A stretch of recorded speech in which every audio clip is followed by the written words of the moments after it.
आलसी मत बने। जीवन में सफलता हासिल करना चाहते हैं तो आलस्य को अपने पास आने न दें। आलसी की तुलना उस तालाब से की जा सकती है सीमा में बंद जाने की वजह से जिसके पानी में काई जम जाती है, जबकि अनवरत चलने वाली नदी का पानी सदैव निर्मल रहता है। यदि आप दिन भर घर में पड़े रहते हैं तो आपके हाथ पैर जकड़ जाएंगे, आपको चलने फिरने में दिक्कत होगी। मनुष्य तो मनुष्य, मशीन से यदि काम न लिया जाए तो उसके कलपुर्जे काम करना बंद कर देते हैं। बहुत पुरानी बात है, किसी गांव में एक बूढ़ा व्यक्ति रहता था। वो काफी मेहनती था, खेतों में काम करके अपना गुजारा करता था।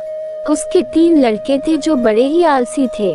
उसकी आलस्य की वजह से बूढ़ा और उसकी पत्नी काफी परेशान रहते थे। दोनों अपने लड़कों को समझने की कोशिश करते, लेकिन तीनों अपने आलसीपन से बाज नहीं आए। एक दिन बूढ़ा किसान चल बसा।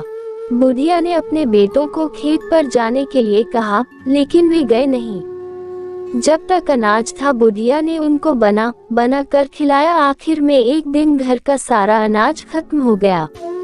जब घर में एक भी दाना नहीं बचा तो बुढ़िया ने अपनों बेटों से काम धंधे के लिए कहा, लेकिन वे तब भी नहीं गए। एक दिन सुबह बुढ़िया उठकर रोने लगी। माँ को रोते देखकर उसके बेटों ने पूछा तो माँ ने बताया, सपने में तुम्हारे पिता आए थे। उन्होंने बताया कि यदि तुम लोग खेत में से गड़ा हुआ धन निकल कर ले आओ तो हमारी गरीबी दूर हो सकती है। तो इसमें रोने की बात क्या है? लड़कों ने पूछा। बुढ़िया बोली, मैं तो यह सोचकर रो रही हूँ कि अब खेत खोदकर कौन धन निकाल कर लाएगा। किसी दूसरे से कह भी नहीं सकती हूँ, इसीलिए रो रही हूँ। बुढ़िया की बात सुनकर तीनों बेटे खेत में जाकर जमीन खोदने लगे। तीनों बेटे एक ही जगह खुदाई कर रहे थे। यह देखकर बुढ़िया ने कहा, धन खेत में कहीं भी हो सकता है, इसलिए पूरे खेत की अच्छे से खुदाई करो। उद्धरण चिन्ह। पूरा खेत खुद जाने के बाद जब धन नहीं मिला तो तीनों बेटे नाराज हो गए।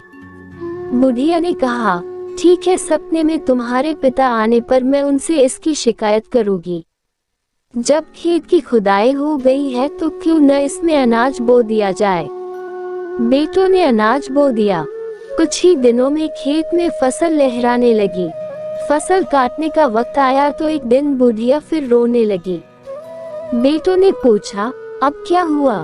तेरे पिता सपने में आए थे, कहने लगे फसल को काट कर बाजार में बेच कर आओ, तब उन्हें धन के बारे में बताएंगे। बेटों ने धन के लालच में फसल काटकर बाजार में बेचने गए।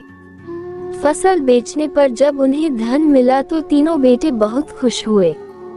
उस दिन से तीनों ने आलस्य त्याग कर खेत में काम करने लगे। यदि आप अमीर बनना चाहते हैं या अपने जीवन में सफल होना चाहते हैं तो आलस्य से बचें। आलस्य गरीबी है, आलस्य असफलता है, आलस्य नाकामयाबी है, आलस्य अमीरी का दुश्मन है। आलस्य को दूर भगाएं और सफल व्यक्ति बन जाएं। सफल बनना है तो आलस्य को त्यागना होगा। आलस्य से जीवन के रचनात्मक पल नष्ट हो जाते हैं। और इसी तरह का वीडियो देखने के लिए हमारे चैनल को सब्सक्राइब करिए और लाइक करिए और कमेंट करके बताएं हमारी कहानी आपको कैसी लगी।